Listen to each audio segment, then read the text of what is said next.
Digit दोस्त में आप सभी का स्वागत है। ठीक है, तो हम जो ये टॉपिक पढ़ रहे हैं pair of two linear equation in two variable, उसका एक बेहतरीन, मैं बोलूंगा बेहतरीन से भी बेहतरीन एक चार्ट है। ठीक है, इस चार्ट में आप पूरा का पूरा एक्सरसाइज आप देख सकते हो। ठीक है, पूरा एक्सरसाइज जो है इसी चार्ट पे डिपेंड है। तो इस चार्ट को समझते हैं, देखते हैं क्या है। ठीक है, तो सबसे पहले आपको ये दिया है, इक्वेशन गिवन है। ध्यान देखना स्टूडेंट, ये इक्वेशन गिवन है। ठीक है, इस इक्वेशन में क्या है, x minus 2y equal to 0। अब ध्यान से सुनना, इक्वेशन लिखा कैसे गया है। ध्यान से देखो, इक्वल 0 सब उधर लिखा है, पूरा नंबर इधर है। जैसे आपको कहीं लिख के दे देते हैं ना ऐसे कि 2x plus 3y is equal to 9, तो लगते हैं बच्चे इसी में सॉल्व कर रहे हैं। नहीं, इसको उधर बुलाते हैं। देखो, इसको ऐसे लिख देते हैं, पूरा माइनस लाते हैं और इक्वल 0 कर देते हैं। ठीक है, तो आपको इसका विशेष ध्यान रखना पड़ेगा कि इक्वेशन ऐसा लिखा गया है। ठीक है, तो चलो ठीक है, अब बातें करते हैं हम लोग इस पर। आपका इक्वेशन एक साइड में होना चाहिए। अब देखो, यहां पर जो होता है वो होता है a1, यहां ये जो है वो है आपका a2। जैसे आपका फॉर्म कैसे रहता है, answer a1 x plus b1 y plus c1 equal 0। दूसरा क्या होता है, a2 x plus b2 y plus C2 equal to 0। ऐसा कुछ इक्वेशन रहता है। तो ये उसी का फॉर्म है, पूरा इस तरीके से दिख रहा है ना। ठीक है, अब समझो, इसके अंदर A1 क्या है 1, A2 क्या है, A2 क्या है, सॉरी B1 क्या है 2, इसमें मतलब A2 क्या है 3, B2 क्या है 4, C3 क्या है, सॉरी C2 क्या है -20। इतना पहचान सकते हो स्टूडेंट ना। ठीक है, तो चलो बेहतरीन है, इतना पहचान सकते हो तो आगे चलो। अब चलो इसी के बेसिस पे हम क्वेश्चन को देखते चलेंगे। सबसे पहले होती है इसके अंदर क्या कि आपके पास ये कुछ इक्वेशंस होते हैं, इसको आप पता करोगे।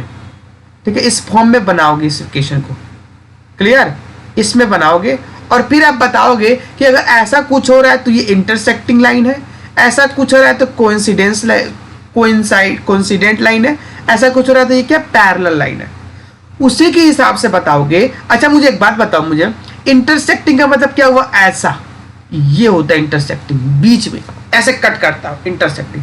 अरे कहीं से भी जाता हूं, ऐसे गया तो ये जो बीच का कट है वो इंटरसेक्टिंग होती है। तो ये तो एक ही जगह कट किया ना, ये एक ही जगह कट कर रहा है। देखो यहाँ पास एक ही जगह कट कर रहा है, इसलिए इसका यूनिक सॉल्यूशन बोलता है स्टूडेंट। बात समझ में आई? ठीक, आगे बात चलते जाओ। अगर ऐसा कुछ होता है हमारे पास और उसको बोलते कोइंसिडेंस बोलते, कोइंसिडेंस हुआ, क्या हुआ, कोइंसिडेंस लाइन। अरे ये कोई लाइन है, इसी के ऊपर एक और लाइन है, इसी के ऊपर, और कहीं नहीं, इसी के ऊपर और कहीं नहीं स्टूडेंट, इसी के ऊपर एक और लाइन चली गई है।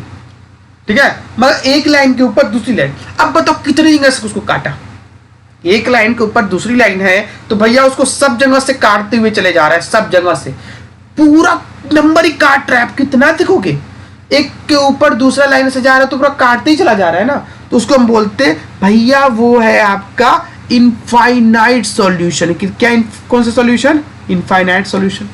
कोइंसिडेंस हुआ तो, पैरेलल लाइन हुआ तो क्या होता है, पैरेलल लाइन मतलब ये लाइन है और ये दूसरा लाइन है, तो ये एक दूसरे को कहीं काटेंगे स्टूडेंट, नहीं काट सकते ना, तो बोलते हैं इसलिए नो सॉल्यूशन, कभी एक दूसरे को सॉल्यूशन नहीं बना सकते। क्लियर है ये बात को? तो ये बात स्पेशल करके ध्यान रखे रहना कि क्या बोल रहा है। ठीक है, अब चलो मैं एक लाइन में तुम्हें बताने की कोशिश कर रहा हूं कि हो क्या रहा है इसके बीच में। ठीक है, चलो मैं एक लेता हूं, तो चलो तुम्हें बताएं। ऐसे क्वेश्चन है और ऐसे क्वेश्चन में पूछे कि किस टाइप का सॉल्यूशन रखता है ये। ठीक है, ये यूनिक सॉल्यूशन को क्या क्या पूछ सकता है आपसे, ये बताओ। ये यूनिक सॉल्यूशन रखता है, यूनिक सॉल्यूशन रखता है कि इनफाइनाइट सॉल्यूशन रखता है, या फिर ये नो सॉल्यूशन रखता है। आपको ये तीनों पूछ सकता है। अब बताओ ये कौन सा सॉल्यूशन रखता है, ये बताओ कि ये किस टाइप का ग्राफिकली रिप्रेजेंटेशन रखता है। मतलब ये क्या हमारे पास इंटरसेक्टिंग है या कोइंसिडेंट है, या फिर ये क्या है हमारे पास, ये हमारे पास, या फिर बताओ ये पैरेलल है, पैरेलल। ठीक है, मतलब ये कुछ भी पूछ सकता है स्टूडेंट। एक आपको एक क्वेश्चन देगा, एक क्वेश्चन बनाएगा और बोलेगा बताओ कि ये सब चीज हो सकता है कि नहीं हो सकता है। क्लियर? आपको क्या करना है, सीधी तरीके से इसको कंपेयरिंग करना है। चलो कंपेयर कैसे करेंगे मैं वो सिखा देता हूं। सॉल्यूशन करना है आप पास, सॉल्यूशन में क्या लेना है, comparing a1x plus b1y plus c1 equal to 0, equation number 1। और फिर लिखो a2x plus b2y plus c2 equal to 0, equation number 1, equation number 2। अब बताओ पहले वाले को कंपेयर करो, इक्वेशन को इक्वेशन 1 दो, इसको इक्वेशन 2 दो, कंपेयर करो। तो कंपेयर करोगे इक्वेशन 1, ओके। तो कंपेयरिंग तो a1 क्या आएगा मुझे बताओ, a1 आएगा आपके पास 1। देखो पहले वाले को कंपेयर करोगे तो क्या आएगा हमारे पास, ये वाला इसके साथ तो 1 आया। b1 कंपेयर करो क्या आएगा, b1 क्या है बताओ, देखो y है, यहाँ भी y है, तो b क्या हुआ, b1 क्या हुआ -2। अब पूरा का पूरा वैल्यू लेनी है स्टूडेंट, तो क्या आता है ये -2। अच्छा c क्या है बताओ, c इसके अंदर कुछ दिख रहा है, नहीं दिख रहा है ना। अरे भैया x और y के बाद कुछ है, यहाँ x और y के बाद कुछ है इसके अंदर, नहीं है ना, तो मतलब c कुछ नहीं है, तो c की वैल्यू क्या हो गया ऑटोमेटिकली 0। नेक्स्ट वाले कंपेयर करते हैं, a2 क्या है बताओ मुझे, a2 क्या है, a2 बताओ, ये देखो a2 है ना x का, तो बताओ क्या है a2 3। चलो b2 बताओ क्या है, b2 यहाँ से देखो y वाला ढूंढो, यहाँ y वाला है, तो b2 क्या हुआ +4। पूरा एक सब चीज लिखना है ना, तो +4, तो प्लस को लिखते नहीं बेसिकली, तो 4 हो गया। चलो c बताओ क्या है, क्योंकि ये c1 था, ये c2 था। c2 बताओ क्या है, c2 देखो -20। देखो भैया x और y के बाद पूरा क्या आ रहा है -20, इधर देखो x और y के बाद क्या आ रहा है c2, तो मतलब c2 बराबर क्या है -20। इतना निकाल लोगे तो बताओ, कंपेयर करके आपको वैल्यू लिख देना है। अब सुनो ध्यान से, यहां पास आपको a1 upon a2, b1 upon b2, c1 upon c2 लिख देना है। आपको पहले ये चेक करना कि वैल्यू आ क्या रहा है, उसके बाद साइन लगाना, ठीक है। चलो नाउ अब लिखो, यहां पास वैल्यू निकालो सबका, नाउ इस सबको निकाल लो। चलो a1 क्या है बताओ, a1 1 है, a2 क्या है बताओ, a2 क्या है 3 है, b1 क्या है -2 है, और b2 क्या है 4 है, ठीक है। c1 क्या है 0, और c2 क्या है हमारे पास -20 है। अब एक बात बताओ, इसको सिंप्लीफाई करो तो थोड़ा सा, जैसे सिंप्लीफाई करेंगे तो ये 1/3 आ रहा है, सॉरी ये कॉमा भी मत लगाओ, इसको करोगे तो ये -1/2 आ रहा है, और ये 0 आ रहा है। क्या ये तीनों इक्वल है, ये इक्वल नहीं है और ये इक्वल नहीं है भैया, ये ना इसके इक्वल है ना ये इसके इक्वल है। तो ये हमारे पास क्या देखने को मिला स्टूडेंट, हमारे पास क्या देखने को मिला, हमें ये देखने को मिल रहा है कि भैया तीनों इक्वल नहीं है।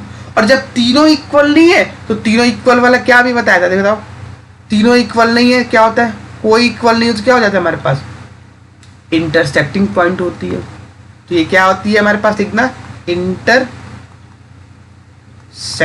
पॉइंट। और जब इंटरसेक्टिंग, तो इंटरसेक्टिंग आपके दिमाग में बन जाना चाहिए, कुछ कुछ ऐसा आएगा, इसको बनाना मत, आपको बता रहे ऐसा। तो मतलब ये क्या है, एक तरीके से कौन सा है, यूनिक सॉल्यूशन है।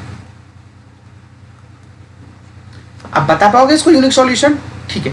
और यही अगर ऐसा कुछ होता, ऐसा कुछ हो जाता तो जैसे मैं यहाँ पर बना देता हूँ, a1 upon a2, b1 upon b2, c1 upon c2।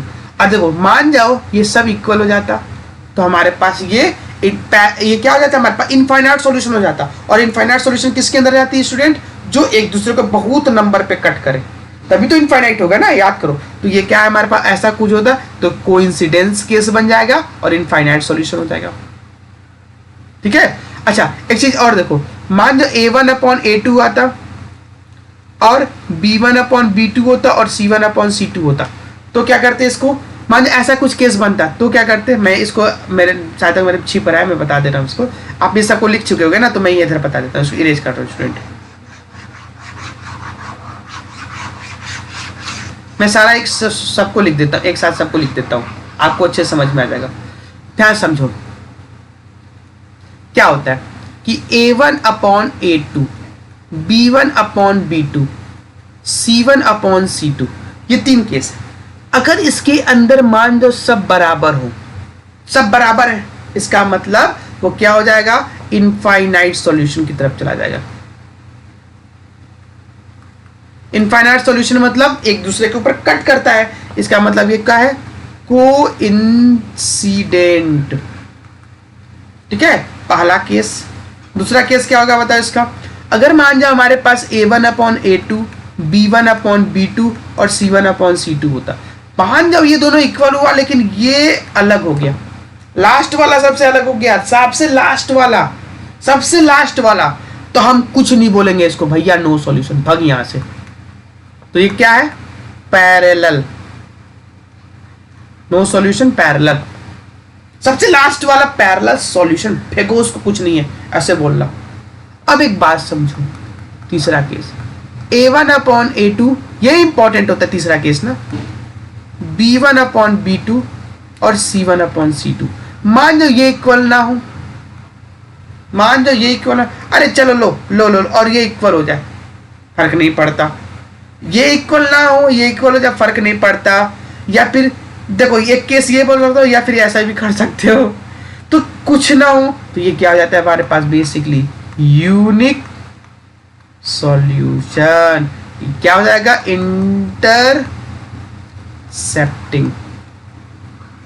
ये याद करके रखे रहना, और कंपेयर क्या करना है आपको A1 B1 C1 A2 B2 और C2 निकाल लेना है किसी भी क्वेश्चंस का, और जब इसको निकाल लोगे ना तो आपका सॉल्यूशन आसान हो जाएगा, और आप चेक कर सकते हो कौन सी वैल्यू बराबर आ रही है। अभी मैं करके दिखाया हूं, एक चीज दिखाता हूं, देखो ध्यान से, जितना है ना सब में A1 A2, देखो A1 अपॉन A2 निकाला है, इसका भी, इसमें भी B1 अपॉन B2 निकालना है, इसमें भी C1 अपॉन C2 निकाला है। C1 देखो minus minus minus minus 9 minus 18 था, ये देखो ये कैसा केस बना, इसलिए ये हुआ। इसमें देखो 1 and 2 1 and 2 2 and 4 2 and 4 minus 4 and 12 minus 4 and 12, इस तरीके से इस क्वेश्चन को सॉल्व कर लेंगे। ठीक है, तो मैं आपके लिए बहुत सारा क्वेश्चन लेकर आया था, इस सब क्वेश्चंस को आप सॉल्व करना है स्टूडेंट। अगर कोई दिक्कत हो रही है तो मुझे कमेंट बॉक्स में मुझे कमेंट करके बताना, और मैं उस पर एक वीडियो बना दूंगा। ठीक है, और उसके नाम के साथ वीडियो बनाऊंगा। ठीक है, चलो ठीक है, ऐसा नहीं होगा, नाम नहीं डालूंगा। ठीक है, चलो ओके, बाय बाय।